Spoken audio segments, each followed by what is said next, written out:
Ready to start? Ori, keep your eye out on the. All right, welcome to another webinar by Technion Australia, where we give you the opportunity to peek into the world of our scientists and our graduates. Today, our event is in partnership with the University of Melbourne, and we're very excited because we've got one of Israel's most inspiring entrepreneurs, Mr. Dr. Amit Goffer. Amit has unfortunately experienced a tragic accident and he's confined to a wheelchair, but has since been developing alternative modes of transport to the traditional wheelchair, and I'm sure he'll elaborate on that more as he speaks. We're also very privileged to have with us today Jim Patrick, AO, who is a Melbourne Uni graduate and has been in the business of creating working with Cochlear, which is one of Australia's greatest companies developing hearing aids for the people who have got hearing disability.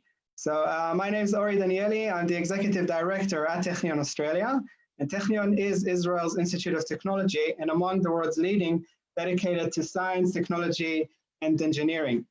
I wanted to acknowledge our partners today, which is the Embassy of Israel in Canberra, who have been great supporters of ours. And as I mentioned, the University of Melbourne, who are partners with us for the first time, but hopefully not for the last. And particularly I wanted to welcome Stephen Prower, who is a professor at the School of Physics and also the moderator for today. So just before we dive in and I hand over to Stephen, I just wanted to remind everyone that as with all our webinars, you are very welcome to ask your questions and click on the Q&A and the Q&A tab at the bottom of the Zoom. We're also live on Facebook. If you prefer, you can ask your questions on the comment line on Facebook. I'll hand them over to Stephen, and hopefully our speakers, Amit and Jim, will manage to answer most of the questions tonight. With no further ado, it's my great privilege to welcome Professor Stephen Prower, who is from the School of Physics and the University of Melbourne. Stephen is also the academic champion of the Israel Victoria Academic Channel in Medical Technology. Hopefully I got that right, Stephen. Thank you all for being with us. I hope you enjoy it. And the floor is yours, Stephen. Thank you. Thanks very much, Amit, and welcome everyone.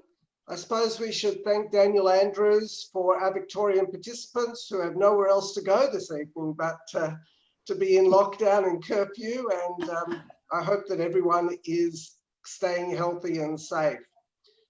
So I was thinking about how to introduce our speakers tonight, and I thought that since this is a session between Israel and Australia, perhaps the Bible would be a good place to start. And I'm quoting here from Matthew. Jesus said, "The blind receive sight, the lame walk, the lepers are cleansed, the deaf hear, the dead are raised, and the good news is preached to the poor." Now, I'm not saying that our participants tonight are Jesus. They're not the Messiah, but both of them in their own way have actually made amazing contributions. Who would have thought that the deaf could hear and that the lame could walk? And both of our participants this evening, in both of their ways, were prophetic enough to believe in themselves and in technology and in science to actually propose that it is possible for the lame to walk and for the deaf to hear. I would like to encourage you, before I hand over to our guest speakers this evening, the format for this evening is that Amit will give a presentation, Jim will then give a presentation, and both of them have been asked to reflect on their histories and on their early days in their attempt to solve a really important problem that causes untold human suffering. And after their presentations, I'll be asking some questions, but please do use the Q&A session. I'll be looking at that Q&A session and also compiling your questions for after I've done with my questions. Okay, so I'm going to hand over to Amit very shortly. Amit, as you have heard, was injured early on in his life, but he didn't use that as an excuse not to actually become an extremely accomplished inventor and entrepreneur. He's actually started 2 companies, one of which was called ReWalk, and the other one is called UPnRIDE, and you're going to hear about both of those companies today. I first saw Amit's work when one of the recipients of the exoskeleton in ReWalk visited Australia, and I was amazed to see somebody who was a paraplegic actually being able to walk again. So without further ado, and without listing off all of Amit's great accomplishments, Amit, I'm going to hand over to you to tell us about ReWalk and your work in helping the lame to walk again. Okay, thank you. And I'm happy to be here. I'll share the, oh, sorry, I forgot. Just a second.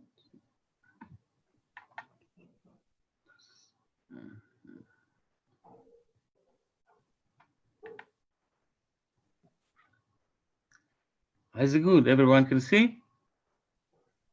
No. Okay.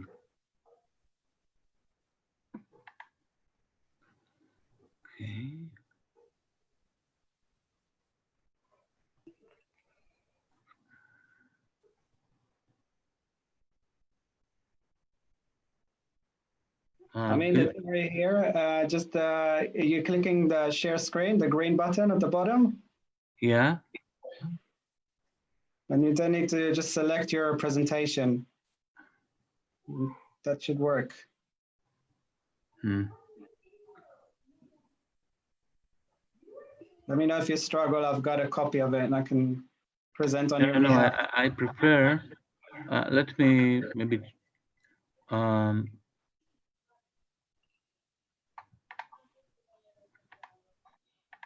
you see anything now? No. Just a second.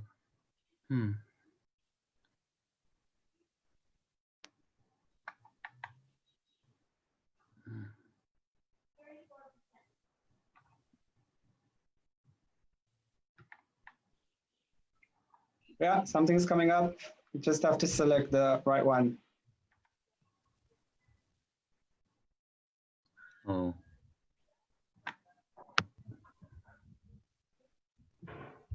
Well done.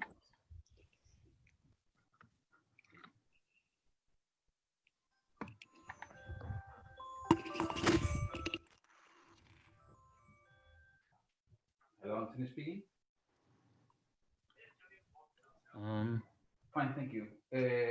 Click display setting and click that one. Right. Yeah. Yes, I'm in a webinar, but if you tell me quickly, that's great. Should be fine now, right? Yeah, it's all good. Okay, so I'll be talking about the impact of the robotic technology on the disabled people. And the main 2 devices is the ReWalk, that I'll talk about it soon, and the UpnRIDE.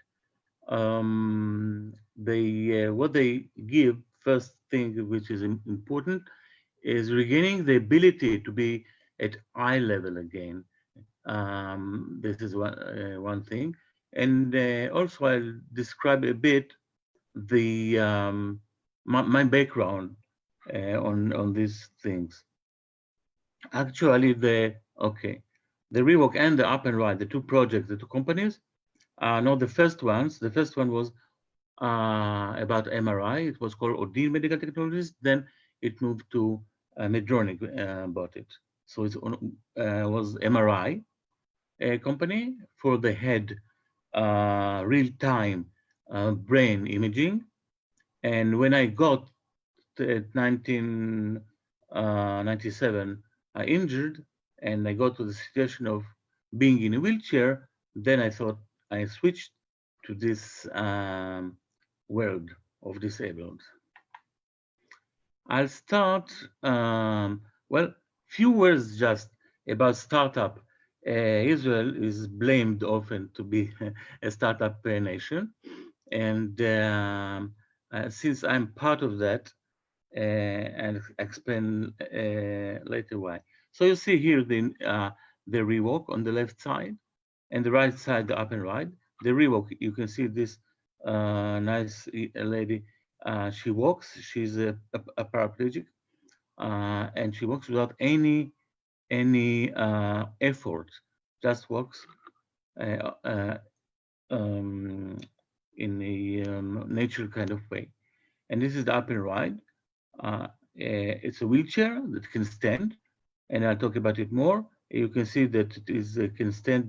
The user is vertical when the system itself is not vertical. Okay. And there are things that about Israel that you know. They cherry tomatoes, the USB storage, disk on key, we call it, Skype, the camera pill, Waze, and I mentioned here the Nobel Prize, which the number of, among the Jews, the number of the Nobel Prizes is much beyond their relative numbers in the general society. Just again, a few words about Startup Nation. There's the tradition of being scholars or Talmid Chacham are very, very aware, very, very appreciated. So the virtue of education was very important ever. Also, if you're a Talmid Chacham, it's easier to get married. I mean, you are considered to be a good match for married. The Israel Defense Forces, if we put aside the things that are military, it is a great educator, fuses different kind of parts of society, like Calderon. It teaches you to think big, and improvisation is important there. Competitive nature. We can, there is in Hebrew saying that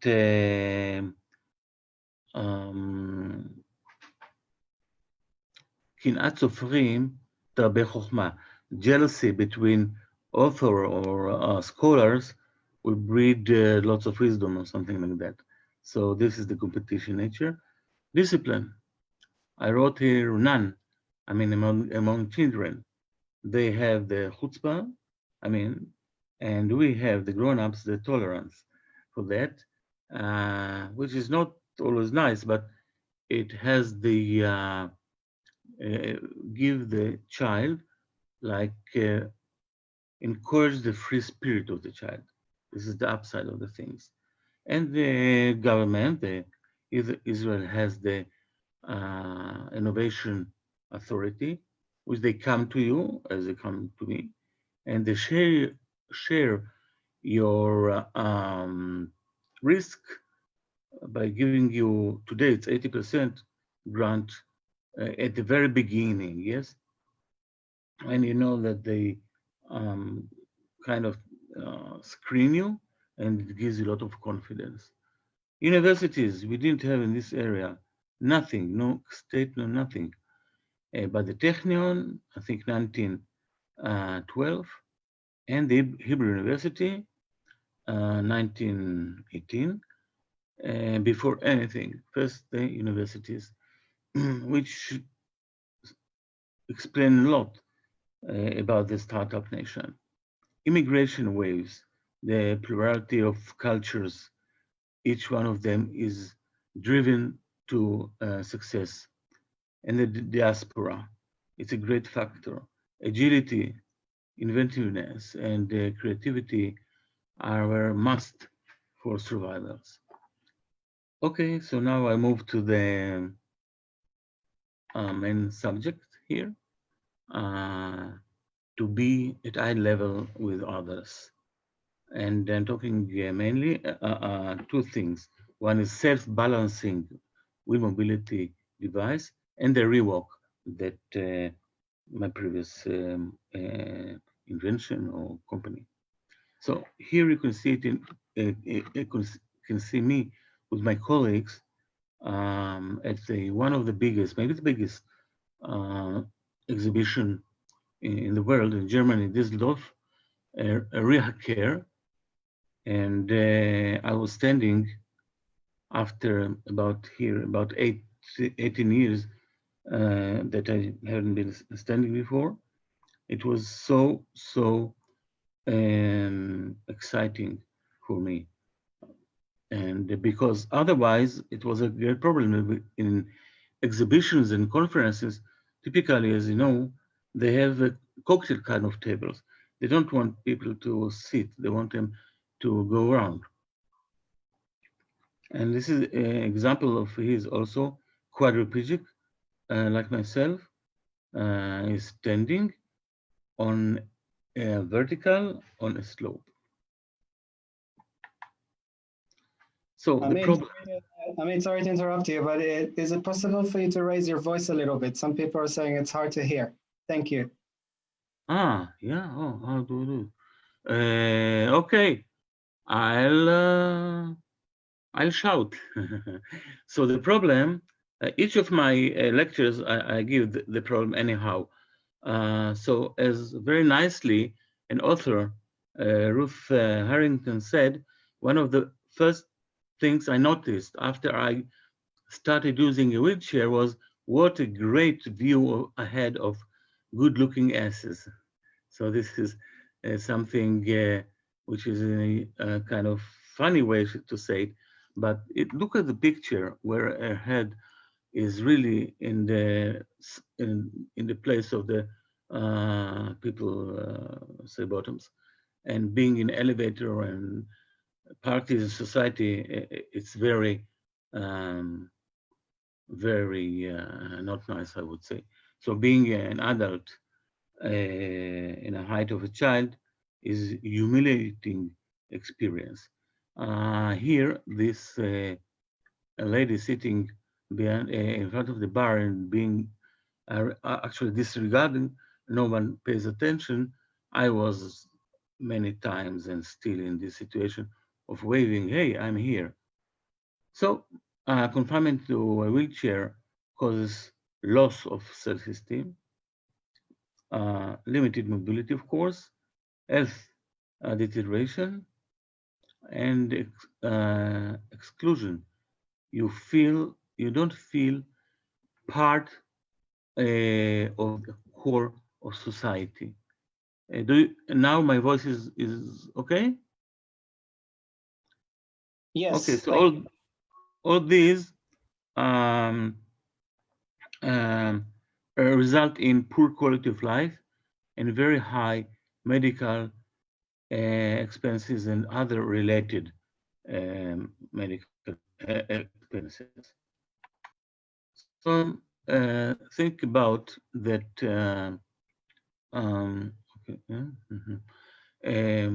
The wheelchair is the only solution for so many years, 20 centuries and even more. Gives you bad health, poor quality of life, as I said, low self-esteem and high expenses. You can see that here in the 16th, 15th century, 500 years before, I mean, AD, you see here, it's engraved on a jar. In China, you see wheelchair. And today the wheelchairs are practically the same, so many years. Okay, added motors, but it is not that real change. The person sits on the chair. Now the sitting sitting is considered today as an illness, as a disease. And here at the bottom, you drive to work, you sit in front of the computer, then you drive back, and then you sit at home and see television. Maybe you go to a happy hour, and then you sit again at the theater or something, many, many hours. So it's bad for us. And the mission, robotic solutions for the disabled. And again, regain the ability to be at eye level. It's important, so I emphasized it.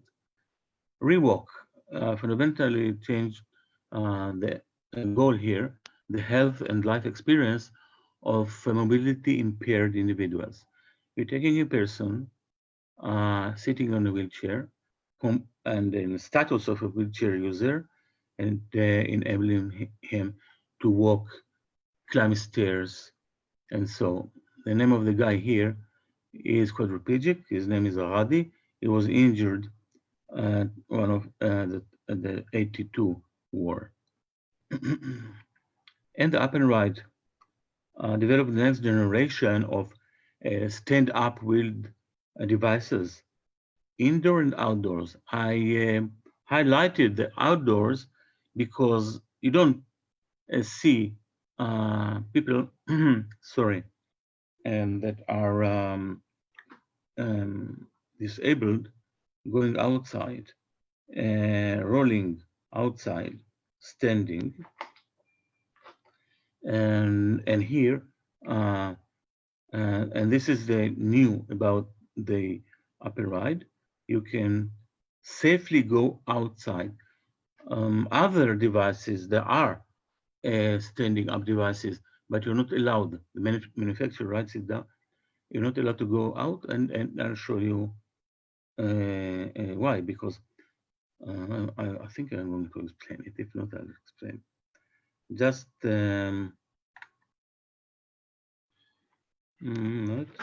this is not what I meant.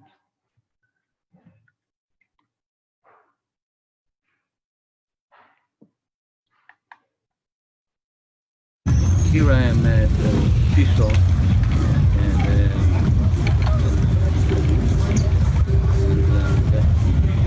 going up and down, and without the slightest danger of tipping over.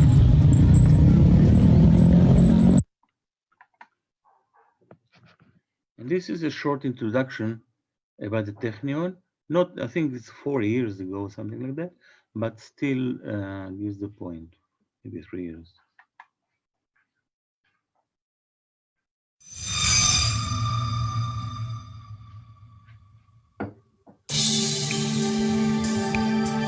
For centuries, technology has offered just one option to quadriplegics, persons paralyzed below the neck. This option was the wheelchair.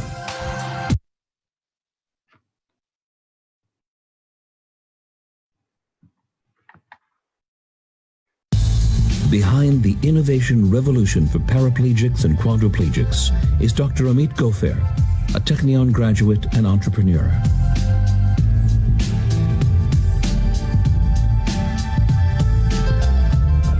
The UPnRIDE brings quadriplegics from a sitting position to an upright position, both indoors and outdoors.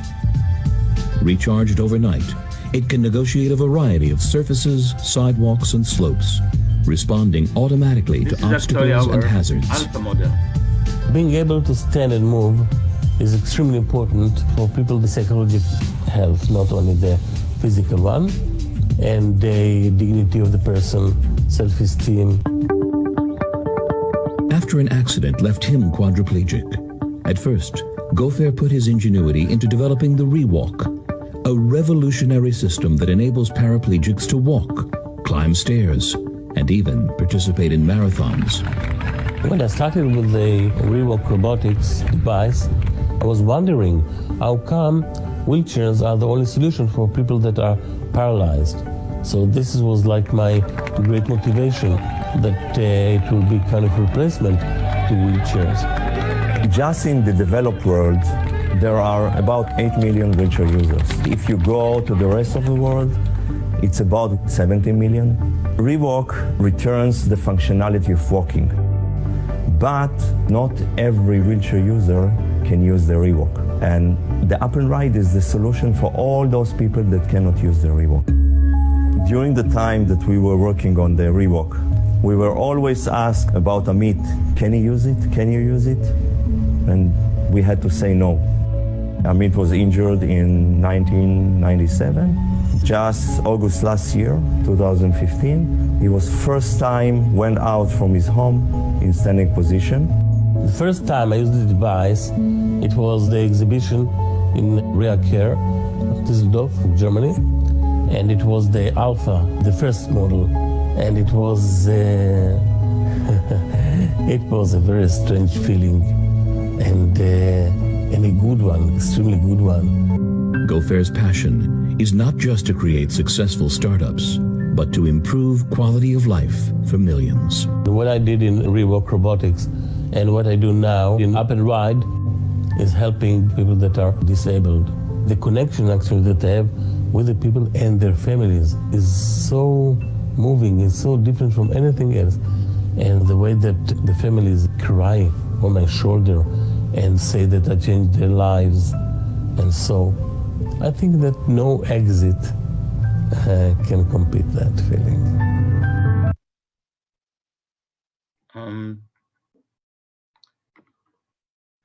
Just a second. Okay. Before I go to show the ReWalk daily use, I just want to say that the reason or the drive that I had behind going to the UpnRIDE is because only people that are disabled that can use their hands, like paraplegics. Paraplegic means that the paralyzed waist down. Only they can use it. I couldn't use it, as well as many other millions people in the world. Okay.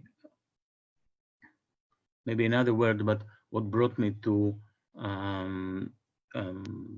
work, or as they say, invent the ReWalk itself, was that after the company Odin, or the MRI company, I got injured in the middle.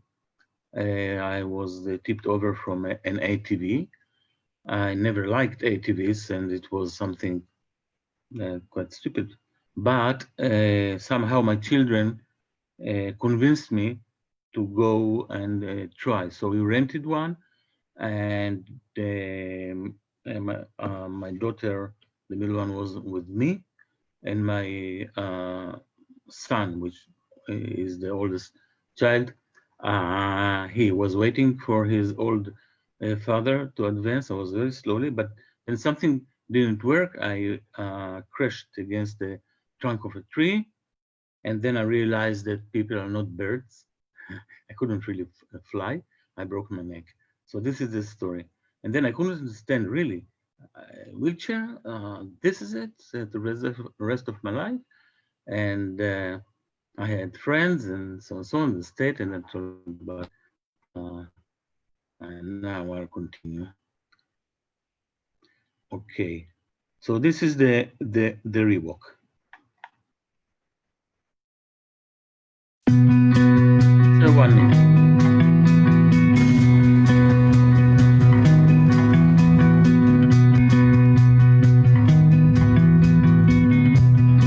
Moving to the device is like moving to any other electric equipment. On the hand, left hand here, or right hand, there is a controller, size the hand watch.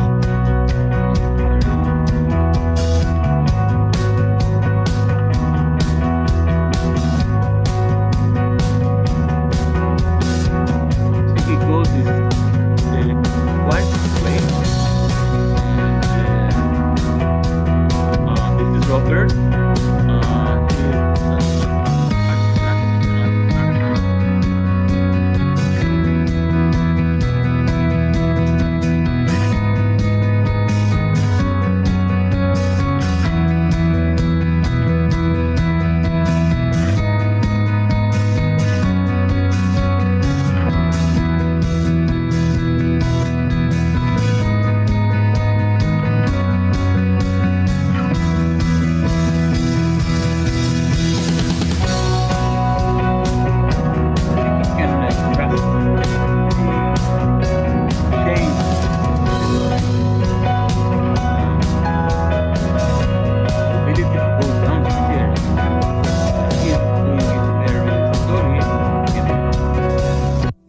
that, I'm moving on.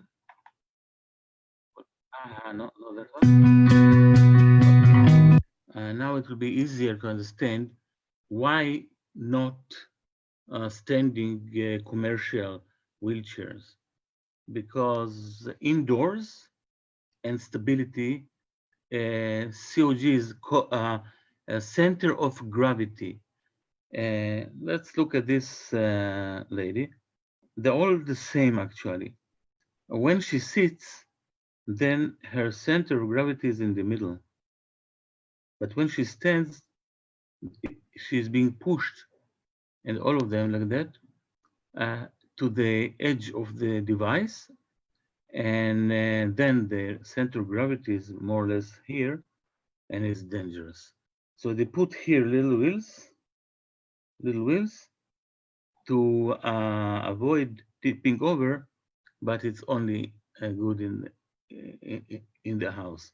There are other problems with the commercial standing wheelchairs, and they can't compensate for slopes, and the ReWalk, the UpnRIDE, sorry, compensates of all of these things and more. Now, this is an example of UpnRIDE users they tried here in our company for the CE and the FDA approval. Then it's not enough. They was done outside by Sheba Tel HaShomer Medical Center in Israel, the VA, Veterans Affairs in the US, and more than that. So you have CP, cerebral palsy, and the SP, which is also degradation of the muscles in a very bad, like spasm, and also degradable with time. ALC, she came with her husband. This is a traumatic brain injury, a quadriplegic, both of them. No, okay, quadro, and these are paraplegic. So you see that the device is good for many illnesses. Sorry. This is another problem with the ReWalk. One reason that another reason is good for only paraplegics, and this is it. And the UpnRIDE is good for even people with that cannot use the joystick here, the controller. Controller is usual that you have in every wheelchair. So we have a device you can put on the head, and moving the head and winking with the eye, they can direct themselves. So this was one of the motivation for everyone. The ReWalk is good for, say, 10%, give or take, of the population of the people that are confined to wheelchair, and the rest, 90%, major part of them can use the UpnRIDE. So the benefit, quality of life. So all these I already talked about. Okay, on the effect on elderly population, I haven't mentioned. They don't have to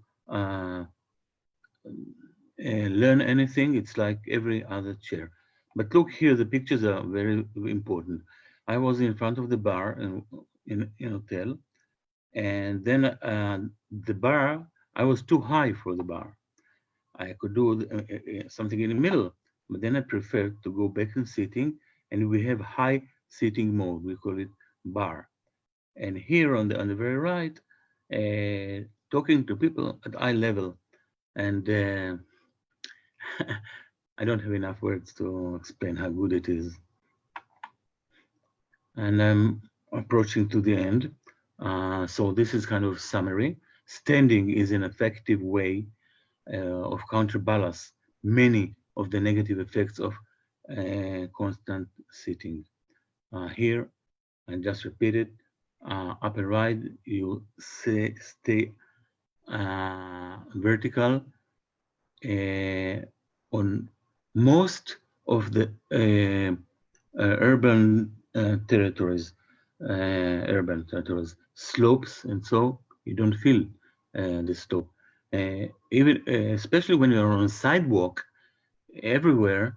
I mean, normal people don't really feel it, but this is slope because of the drainage of the snow or cleaning, and then you have to compensate for it like that. On the other side, it's really awkward. And okay, and here this nice, I forgot the name now of her. She's paraplegic, of course, but notice how easy it is. She doesn't have to press anything or hold tight anything. It's like really natural kind of walking. Same here. And this is it. Thank you. I'll now stop to share, yeah? Stop sharing.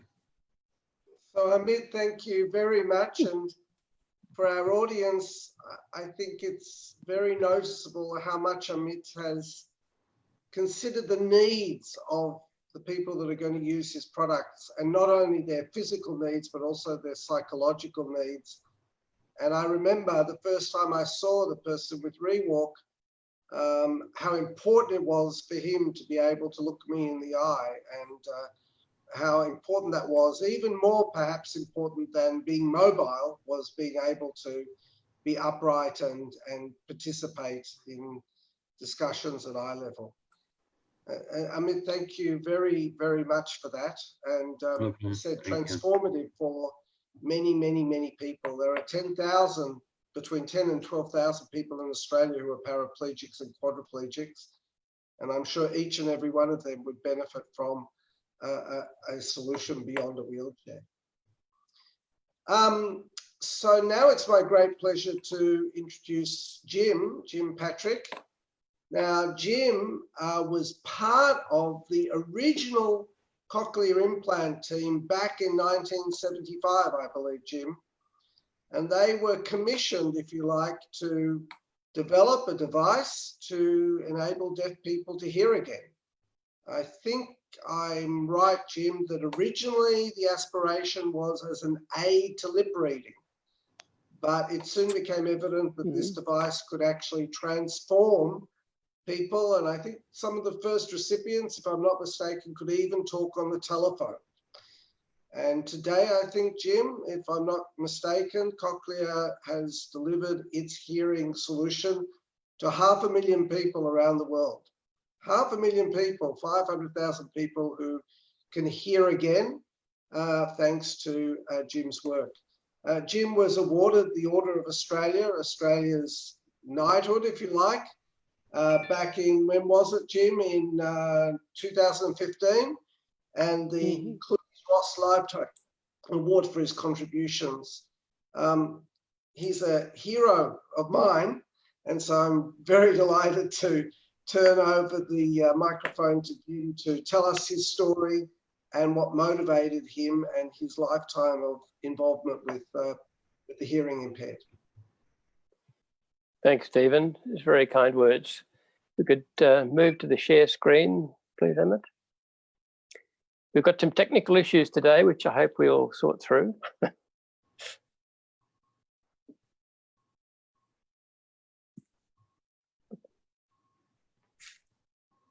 I'm sorry, Ori, okay. So then we need to go to presentation mode. Thank you. Look, it's a pleasure to be here. And Stephen, you're still showing on the bottom of my screen. I don't know if you're showing on everybody's screen rather than me. Anyway, I shall talk on. Next slide, please.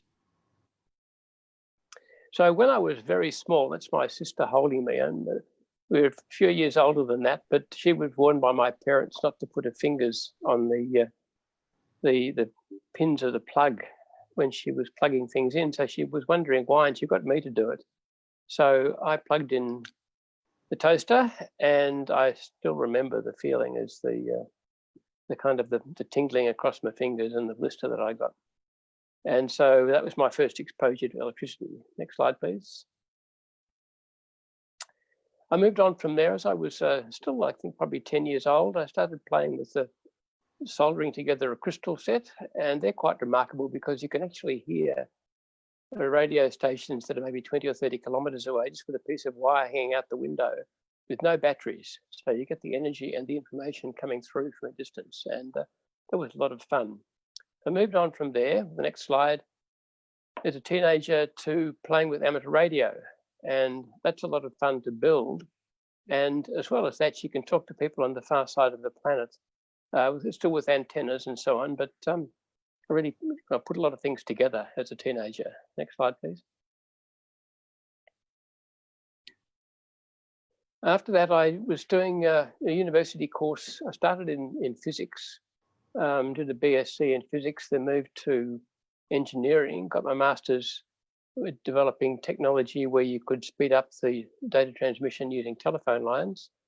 And then I shifted to a PhD, which I'd nearly finished when I was looking for a job, which is looking a bit boring, just looking at how you can transmit data from one lab to another, when I was introduced to Graham Clark.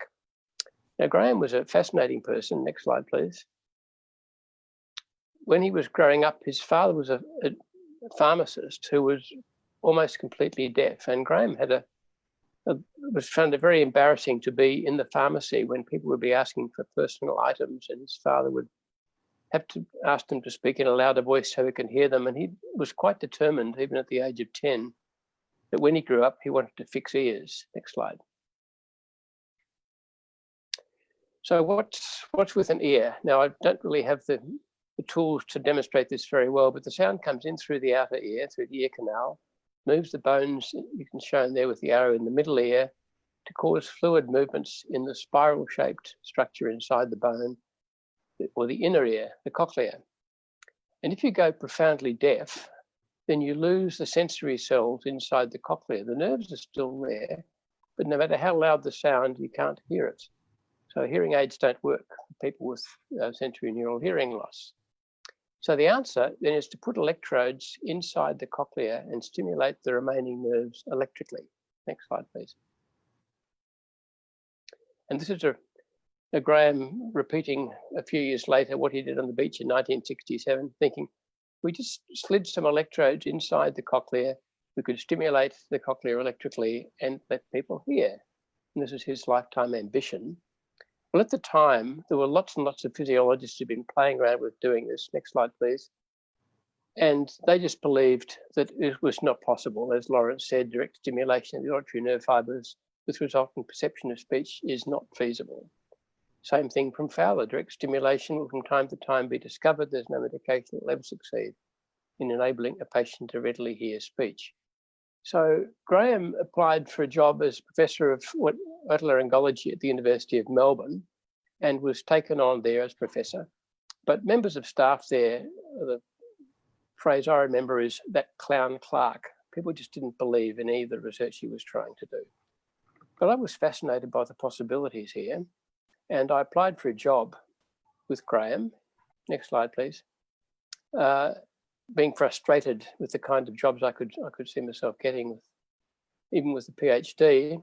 And we went through all the questions that he had. And at the end of the interview, I asked him, do you think it'll work? Which he replied, I don't know, and added, but if it does, you might have a job. So I worked for Graham, with Graham and his team from 1975 onwards. Next slide, please.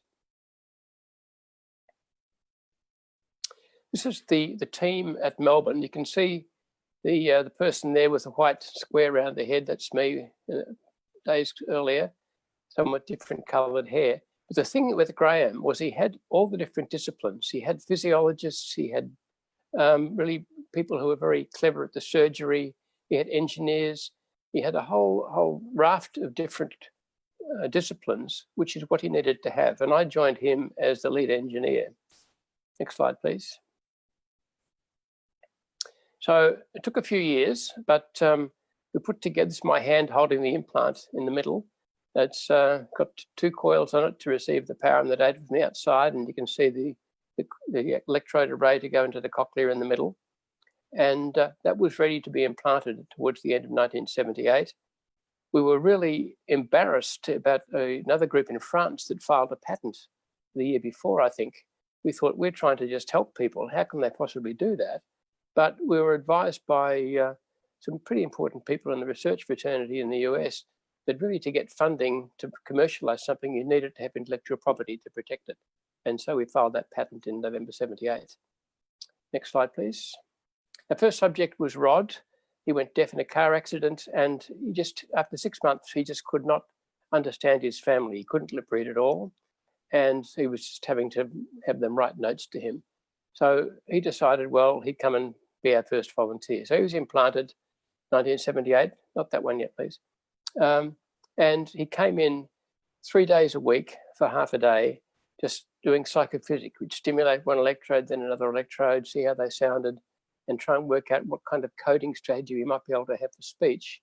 And at the end of that, we had a coding strategy, next slide, which was our F0, F2 coding strategy, which really is supplementing what you can see on the face of somebody with what you can't see, but which is what's happening inside. So the pitch of the voice, the loudness of the voice, and so on.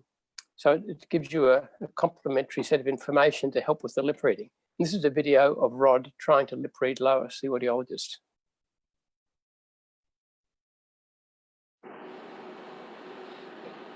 In the end. In the end. In the end. Head. End. In the end. Put the coil back on. Put the coil back on. So now the speech is going into the speech processor and going through the headset to his implant. Can you hear me now? Can you hear me now? Is it loud enough? Good. In the end. In the end. There was so much material. There was so much material. Wrapped around his head. Wrapped around his head. He could hardly keep his balance. He could hardly keep his balance.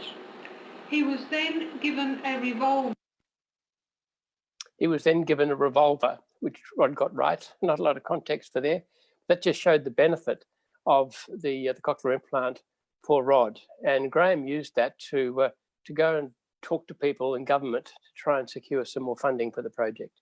Next slide, please.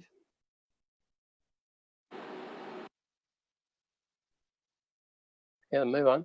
Okay, now in Australia at the same time was, back one, was Paul Traynor, who was a wonderful entrepreneur. He'd set up a number of medical device companies, and he had both implantable devices, pacemakers, as well as another bunch of external medical device products as well.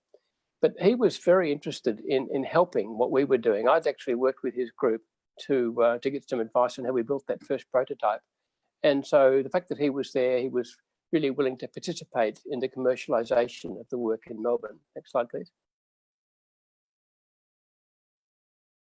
So we had, in 1979 to 81, we had the proof of concept in Melbourne. We had, next slide, okay, we had Paul and the Nucleus group. As I said, well, there they were with the medical devices, but as well as that, they had a lot of skills in technology and IP management. They were selling devices around the world already, so they knew lots about the regulatory environment. They had marketing people, and they're actually building implants in Sydney. So with all that being on the ground, the Australian government had just started public interest projects at the time, and they agreed to fund in phase 1, 2 more subjects in Melbourne, and then to pay the Nucleus group to do a feasibility study, a market survey, and put together a development cost plan. And that was all done. And then after a extended negotiation, they came forward with some more money to develop a clinically important cochlear implant system. with a total of 6 patients to be studied in Melbourne. And that work started in 1981. Next slide, please. So this is the Cochlear division of Nucleus. I had to move from Melbourne to Sydney as a member of the Tiger team, with David as the CEO and Peter Crosby as the other, number 3 of the Tiger team. Next, down click. And Paul's goal was to develop a clinical prototype in 12 months. Now, people today would just look at that and they'd say, you've got to be joking, but we managed to do it at least in 16 months. And I think the reason we look a bit fuzzy is because everyone was moving so fast. Next slide, please. So this is our prototype. The implant receiver stimulator in the bottom there with it connected to the electrode lead. This had a wire frame holding the transmitter coil over the top of the implant, put in the head just behind the ear, and the microphone, directional microphone transmitter you can see there, and the speech processor was worn on the body. Next slide, please. So that was evaluated with 6 subjects in Australia, some in Melbourne, some in Sydney. And with a trial, which will get money point when it's been capped.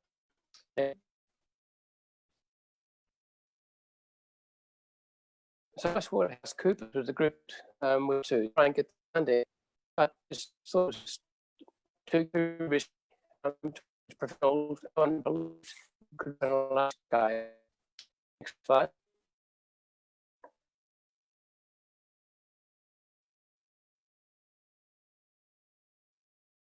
So sadly, the party against the thing. Another chance in dollars. Got funding $12 a day. The contract between University of Commonwealth and Cochlear that paid the last fees to access to the university pays, and also the paid coming University of Melbourne and royalty back to the university, back to the federal government. And the federal government ended up being pretty bad. Next, please.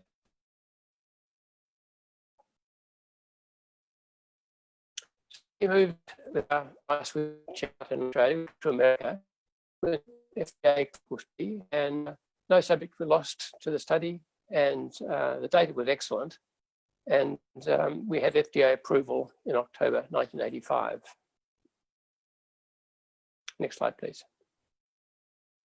This is showing where Cochlear is today in 2020. Indeed, we're valued at more than 12 billion Australian dollars. We have more than 600,000 implantable devices implanted in patients in more than 180 countries, as Stephen was mentioning earlier. And you can see the share price is it's just been riding up very rapidly over the last year or two. The technology has changed a lot. Hasn't been time to talk about that, but we've really had many enhancements in both performance and ease of use for our recipients. So that now we use Bluetooth, so you can use your telephone going direct to the processor. Everything's held on by a little magnet now with a coil behind your ear rather than that wire frame you saw from day one. And we're now using lots of remote control and remote access, using telephones to do monitoring and device analysis and so on, as well as programming in some places. So we've really kept on adding improvements in technology over the years, spending more than 10% of the budget typically on R&D to make the best thing for our recipients. And we make it so that the very early recipients can get the benefit of the latest advantages in the external devices and the processors and access to Bluetooth and the clever stuff. So next one then, please. So my own journey with Cochlear began, first click please. I was responsible for a lot of work on technology development on R&D to improve patient performance and ease of use. We had extensive clinical studies I was responsible for a long time, which meant lots of global research partnerships, getting regulatory approval in different countries. Next one. We had a lot of feedback from recipients. This is incredibly important. We heard about quality of life earlier. And the benefits that you get from hearing when you've got none to start with are enormous. So your quality of life goes from about 0.6 being profoundly deaf to above 0.9. Having another implant in the other ear gives you a further improvement. And now we have so many children recipients. We have deafness screening for infants who are born. And if you're born deaf, then you should get an implant before you're a year old. Then you develop language at a normal rate, go to normal school, and changes both for the recipient and for their families are just amazing. So it's really been the result of many, many people doing things. The team members at Cochlear, then all the people we collaborate with, the surgeons, audiologists, people with the regulatory groups have been very helpful. And the recipients themselves, just fantastic to talk to them. And last point is that I've done a lot of long work hours and traveled extensively, particularly back in the early days. And she's just been amazing supporting the family and helping me. So thank you.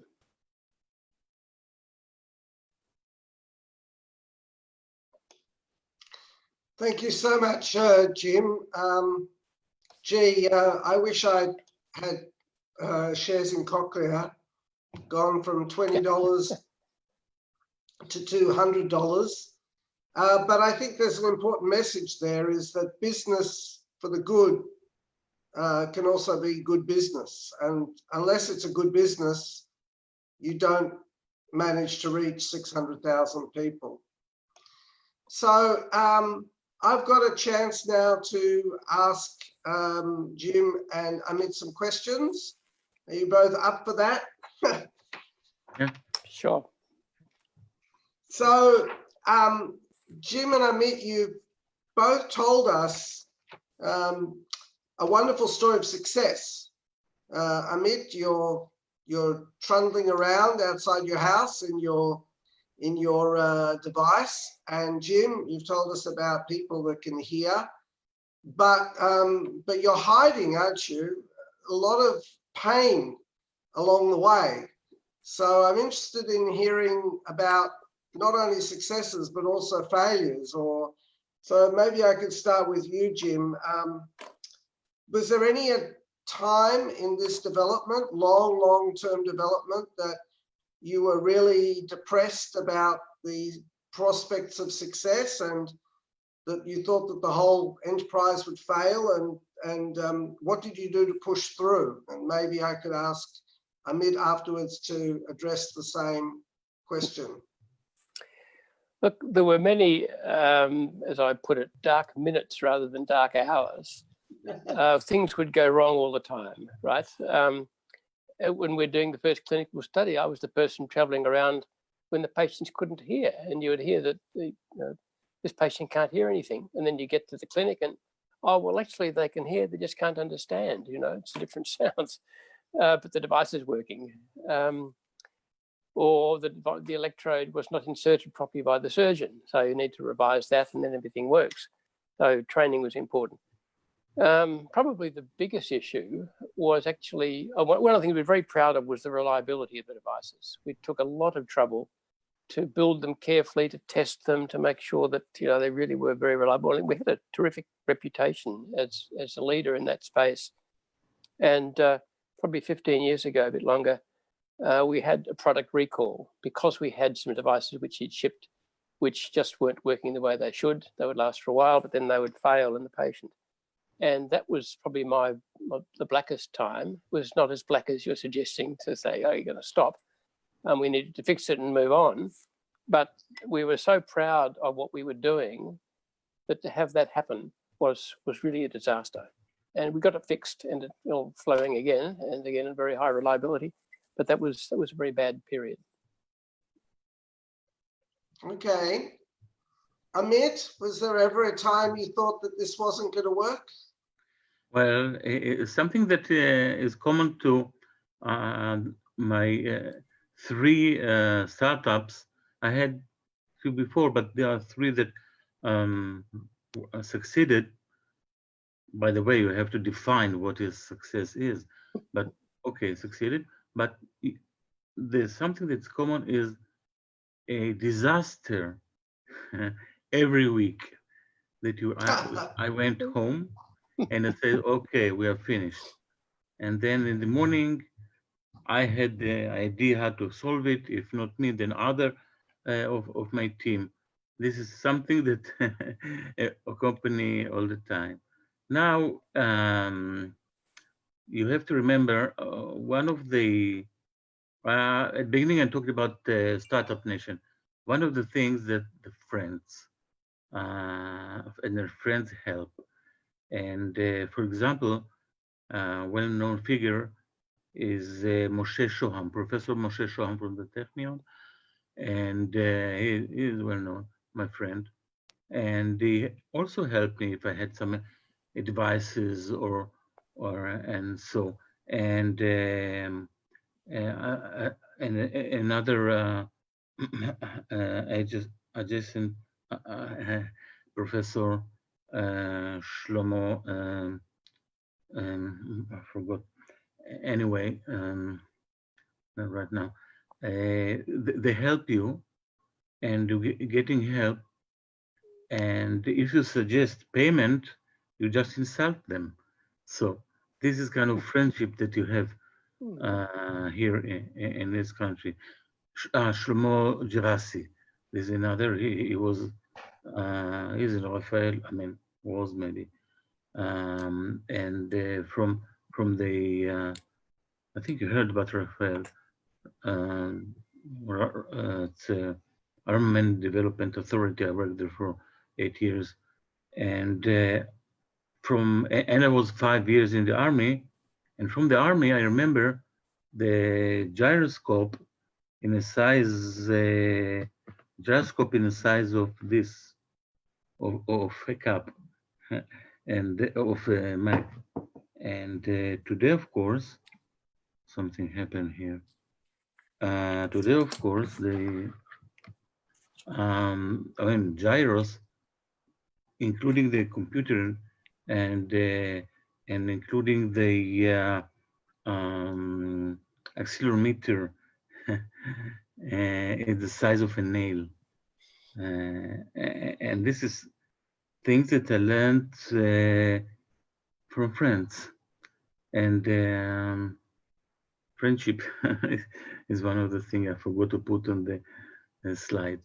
And then crisis also to getting, since it was, the ReWalk was a very new idea, in my opinion, the first ReWalk wasn't mine, though it is supposed to be well known that it is mine, but not.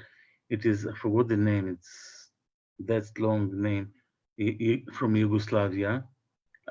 72, he succeeded, in, as far as I know, to make people walk.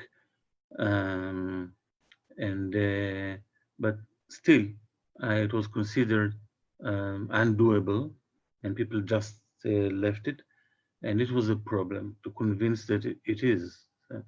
And now I'm not in the company anymore, but they're succeeding. They have hundreds of devices. And my present problem is let people and physicians to understand how different is the UPride from other devices. All the, I mean, standing safely in center of gravity in the middle, and vertical, and all the safety issues and everything. You don't have any other chair like this in the world. By the way, if that, during the ReWalk, I was asked, well, what about competition? I welcome competition. Competition is good.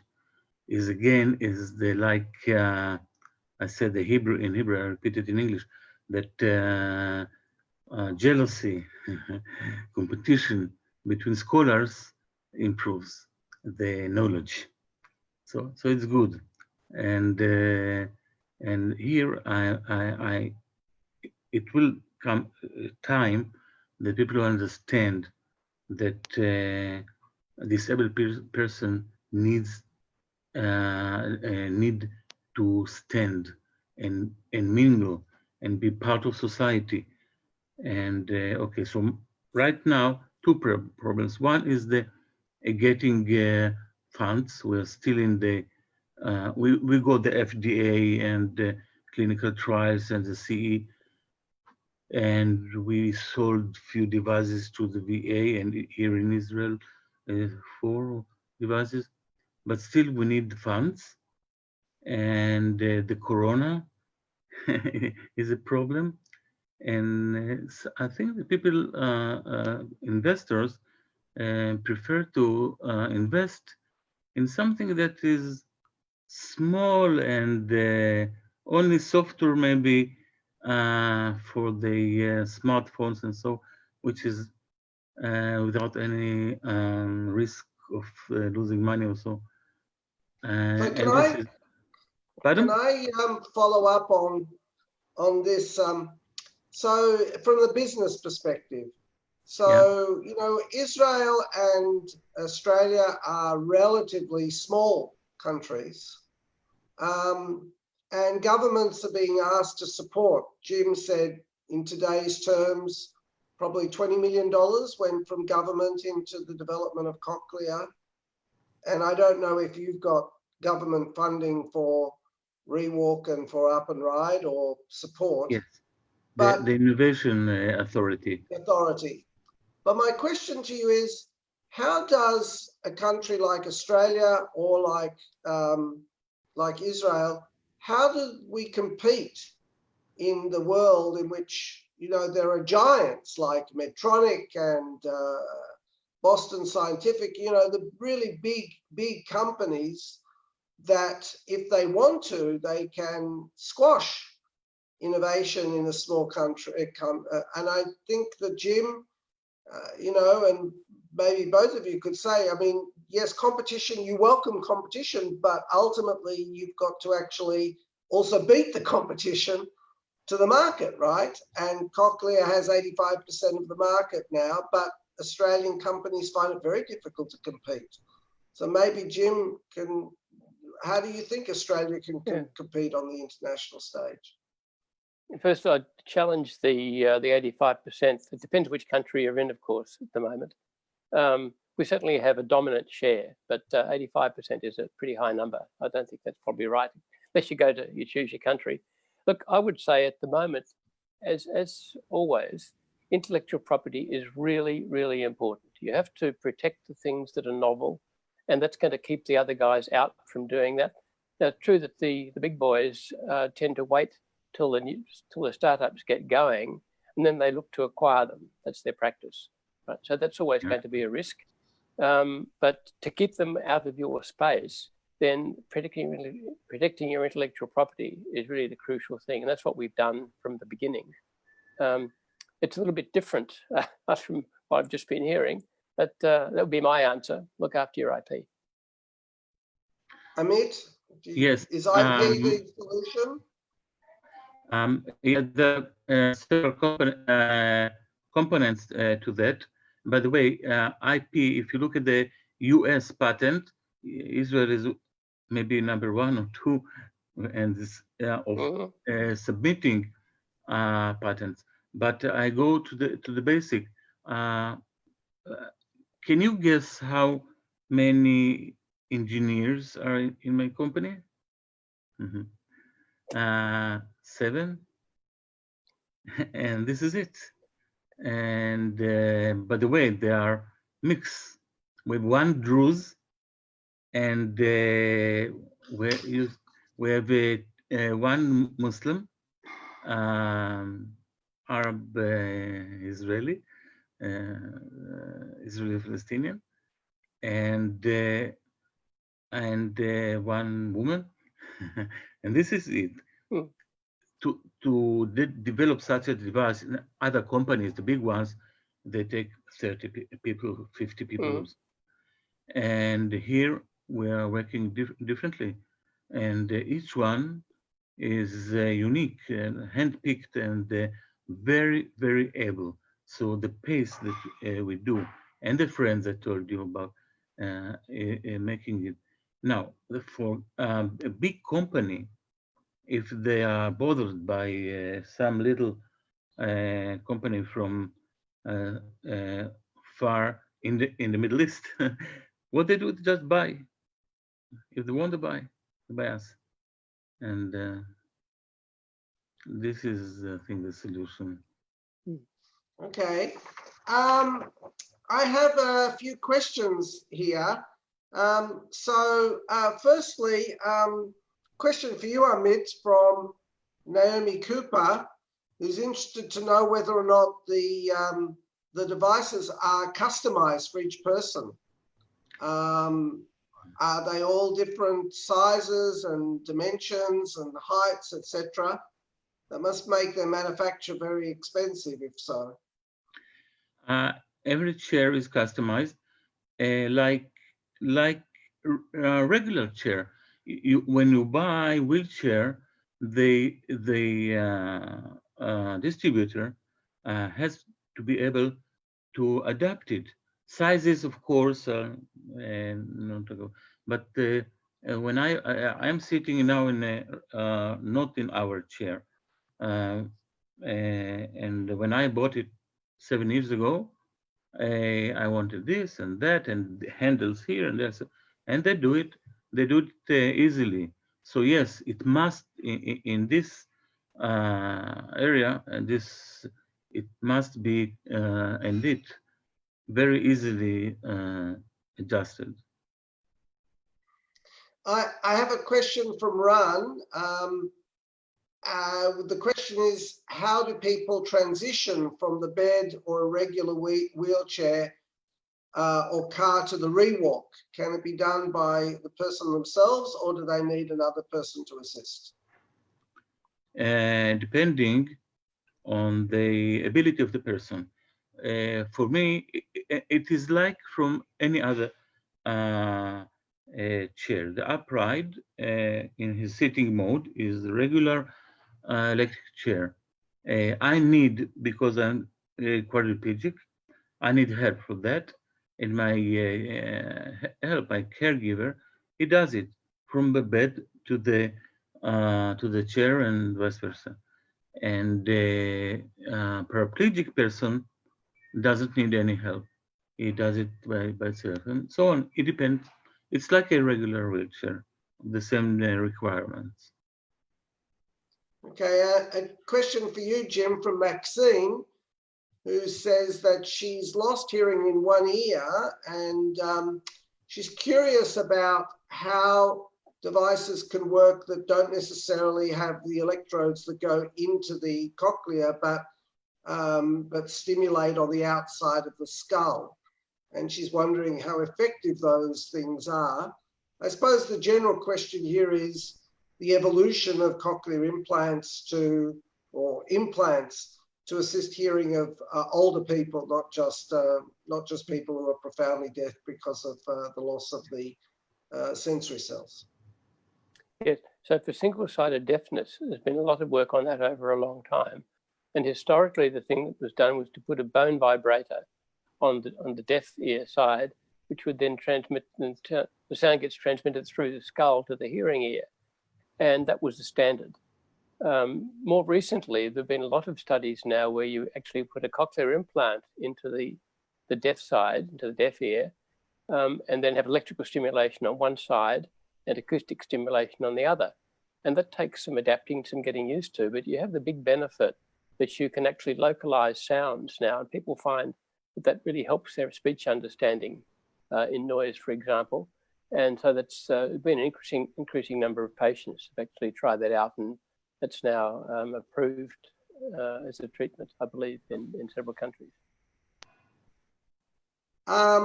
There's a question and I'll just comment that I have a friend who's now 21 and had his first implant when he was 6 months old, and his second one when he was 20 on the other side. And he says he can even now start to enjoy music to some extent, which is a remarkable thing. So a question for you, Amit. in connection with ReWalk, does ReWalk stimulate the muscles, or does it simply provide the exoskeleton? Is it actually a muscle stimulator, or is it a? It is not FES, functional electrical stimulation. There are external motors, and this is the way it works. And yeah. Okay, so I think our time is coming to an end. So if you do have a question, I can see also Matthias has asked about the future of functional electrical stimulation, but let me make the question perhaps a little bit more general. If I could ask Jim, Amit, crystal ball. I mean, 30 years ago, Jim had a vision of hearing. Amit, I don't know if it was 30, but you had a vision of being able to assist people who are paralyzed. Look into the crystal ball. Tell me about what the next 30 years has. Where do you hope the technology will be in 30 years' time? What is the, actually, let me put it this way. Which company should I be investing my $20 shares, and that in 20 years' time, there'll be $200 shares? Look, I'd start first when you said crystal ball, we were talking earlier about that. And as far as implantable devices go, just speaking generically, one of the things we have at the moment is that if you've got a pacemaker, say, then you need to have a battery inside. If you've got a cochlear implant, you need to transmit power through the skin to get to the implant. And so always you end up having another power source, which you have to replace the battery or inside or out, whatever.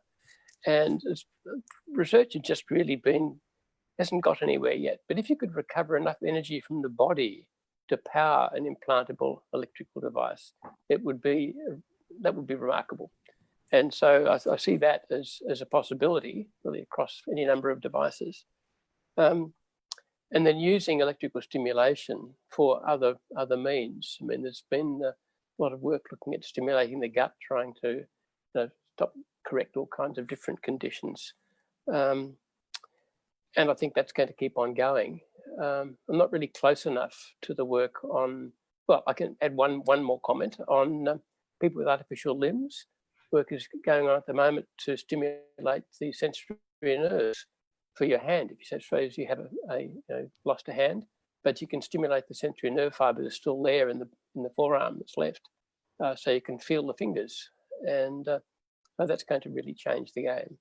Again, if you could do that very, very simply with simpler implants and not need all the complexity we've got at the moment, that would be a good thing. Amit, what's your crystal ball? What company am I investing in?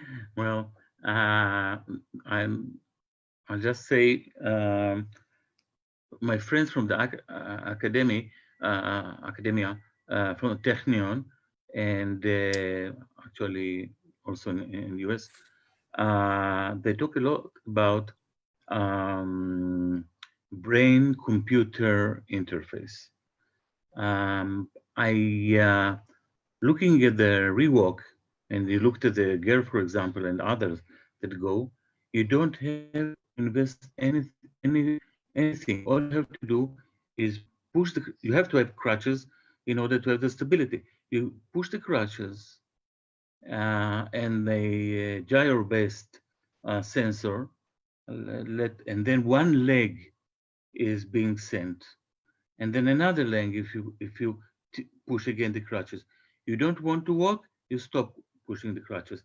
Very intuitive. So and I tried with my colleagues.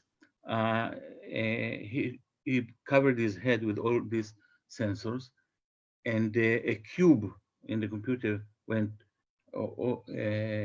forward and backward, and so the energy and the effort is so much.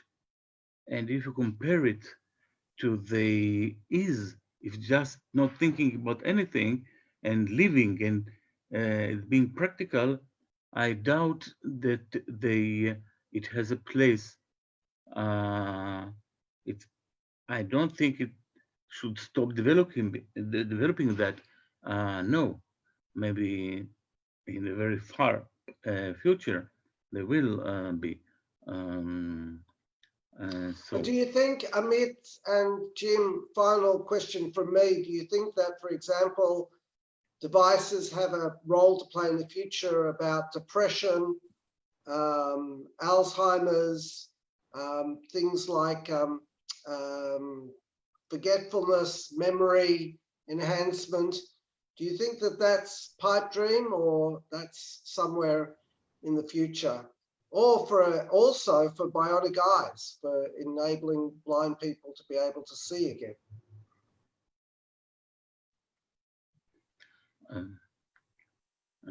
shall I start? I think definitely there are already now all kind of chips that are implantable in the brain. Also, I think there is a lot of, as known, place in the brain that is not apparently not being used or not known to be used.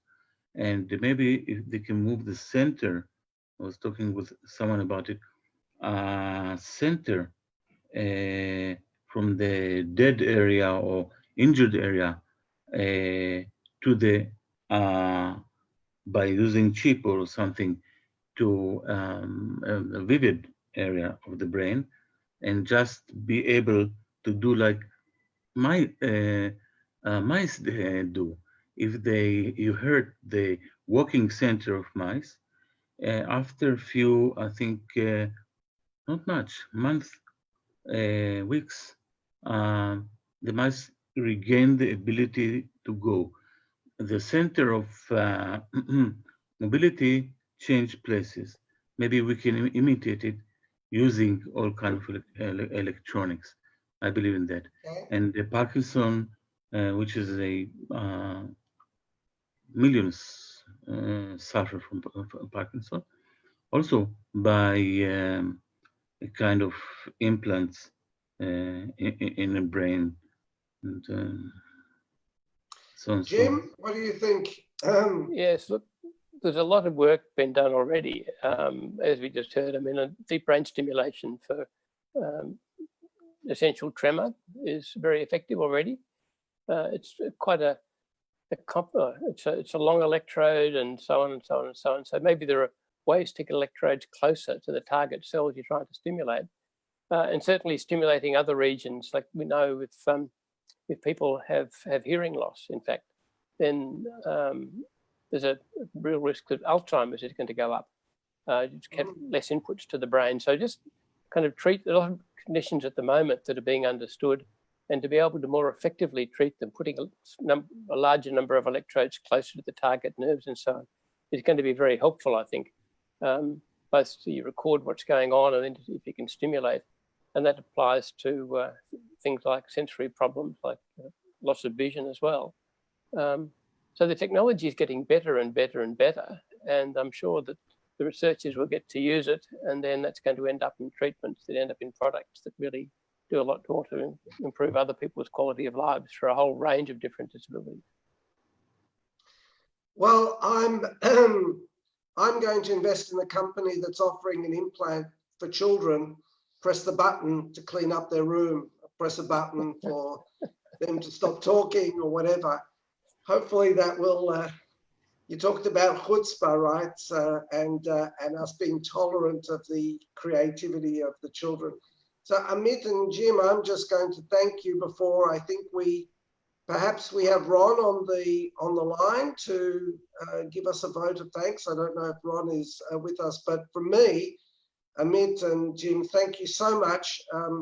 You really are the heroes of this generation to show what's possible, to translate a thought into an action over many years. That's an important message for our young listeners, to know how important it is to persevere and to keep on going. So thank you. Stephen, if I could respond to that, I'd just have to give huge credit to the wonderful teams of people that have done things. So many contributions from so many people. I mean, it's just amazing how committed people are to really trying to change the quality of life of other people's lives. And so I'd say thank you. I'm one of many, but thank you for the recognition. So I thank you for Ori for the organizing. Well, it was well organized and very important, I think, the whole idea of the connection between two so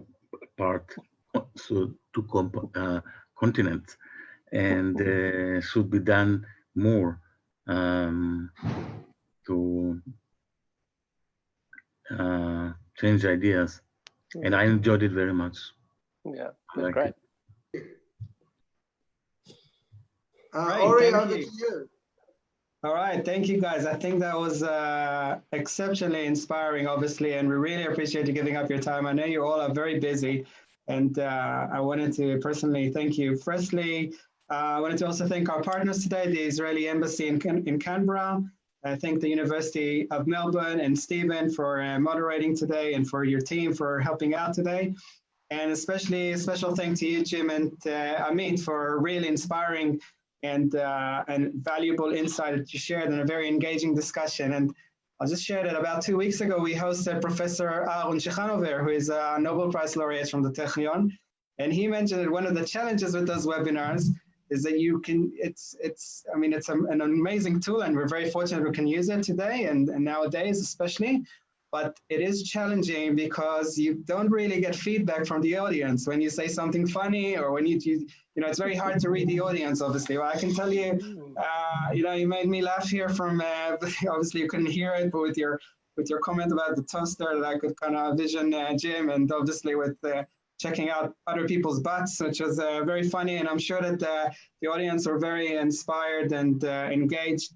And on that note, I encourage you all to tune in and stay up to date with us. We'll send you more details about upcoming events. We've got some really exciting things coming up. We're going to change the model a little bit, and I'll send you all some information about that. Also, with Amit and Jim's approval, of course, we'll send some of the videos to you, because some of them were a little bit fuzzy because of the connection, and so you can watch them in your own time.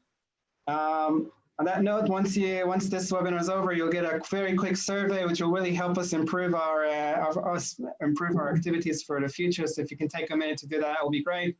Again, thank you so much for tuning. Keep well, stay healthy, and we'll see you all again soon. Thank you, Amit. Thank you, Jim and Steve. Bye-bye.